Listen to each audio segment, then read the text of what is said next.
Chances are you once owned a pair of these. That's because Tom's had the perfect product. Its one-for-one donation model made buying one of its iconic canvas shoes an act of charity. And for a while, that really worked. By 2013, Tom's was reportedly making $250 million in sales a year and had donated 10 million pairs of shoes since its launch. Just 1 year later, the company was valued at $625 million. It was a brand that resonated with a lot of especially younger people at the time that were looking for brands that were not sort of traditional corporate kind of brands.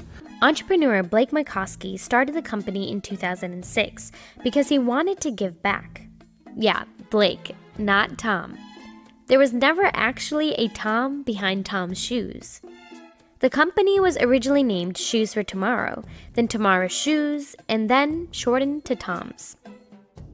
Mycoskie, who you might recognize from season 2 of The Amazing Race, was inspired to start the shoe company after a trip to Argentina.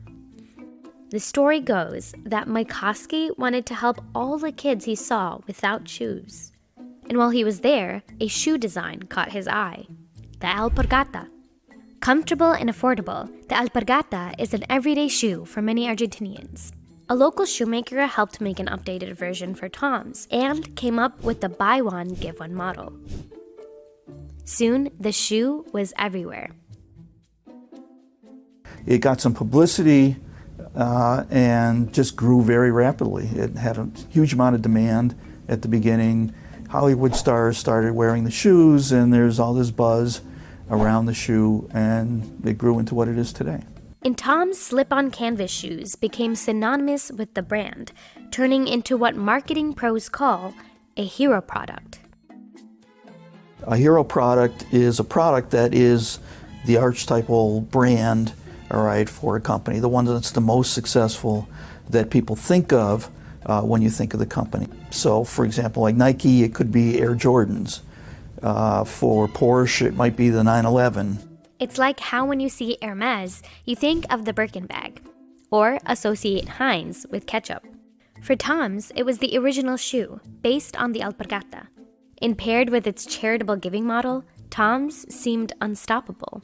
Tom's branding and marketing was very effective because it was one of the first companies that used this buy one, give one kind of philosophy to try to appeal to not only consumers that like good-looking shoes, but also were interested in companies that had some kind of corporate social responsibility angle. People saw its logo and immediately thought of its shoes and its charity work for kids, which could explain why people were willing to spend anywhere from $48 to $78 on a pair of Tom's canvas shoes. But it turns out having a hero product can backfire.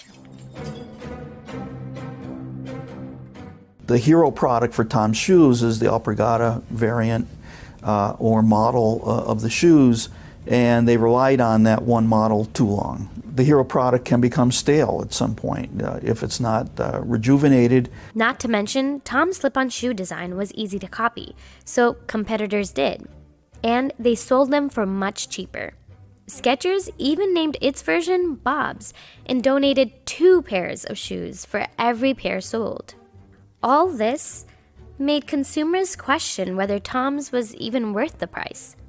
So just as quickly as it had become a staple, Tom's became a fad.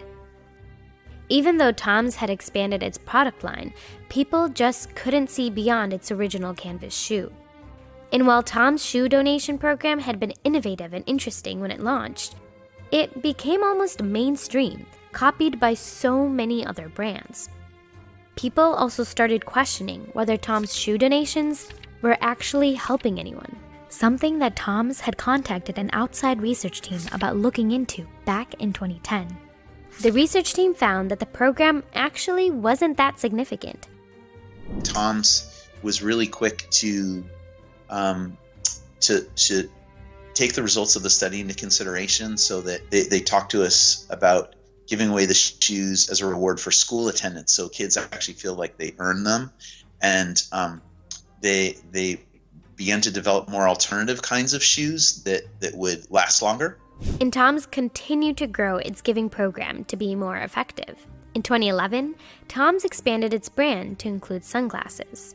Sales from sunglasses went directly to people in developing countries for treatments like cataract surgery. As a person who has pretty high prescription glasses, I can attest to the fact that personally, like a lot of people, that this is a really impactful intervention for many people. Cataract surgery can restore a life. In 2014, Tom started Tom's Roasting Company and said it would donate a week's worth of clean water for every bag of coffee it sold. The next year, Tom's teamed up with anti-bullying organizations with a line of backpacks.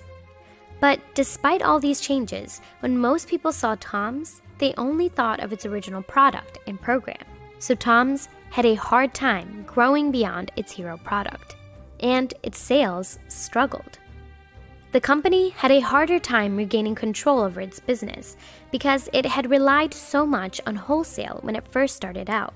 Doing this had helped Tom's build its brand recognition even faster because its shoes were sold at big department stores like Macy's and Bloomingdale's and even at Whole Foods. But a direct-to-consumer model has a lot of long-term advantages.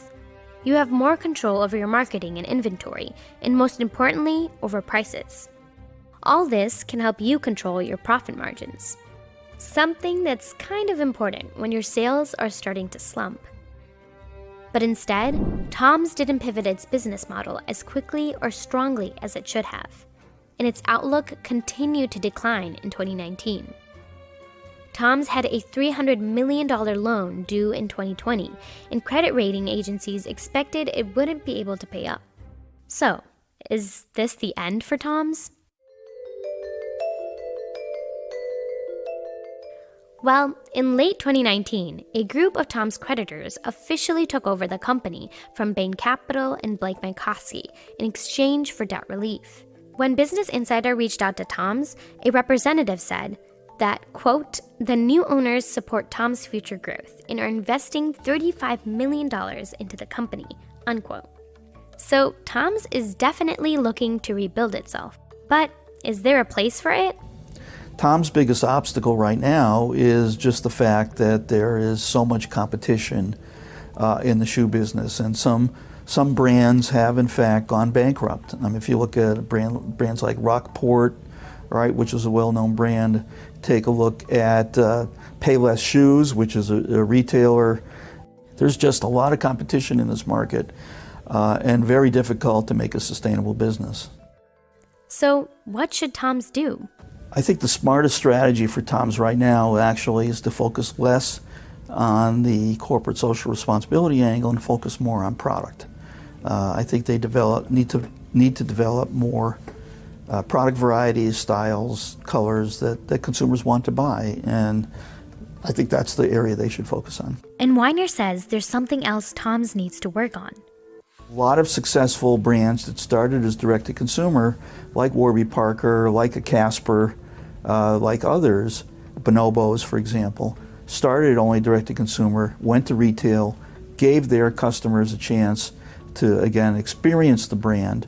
And today, brand experience is extremely important for consumers to have a strong affinity to the brand. I think Tom's has to do more of that. But even if Tom's isn't able to recreate its original success, it still made a lasting impact in the worlds of business and fashion.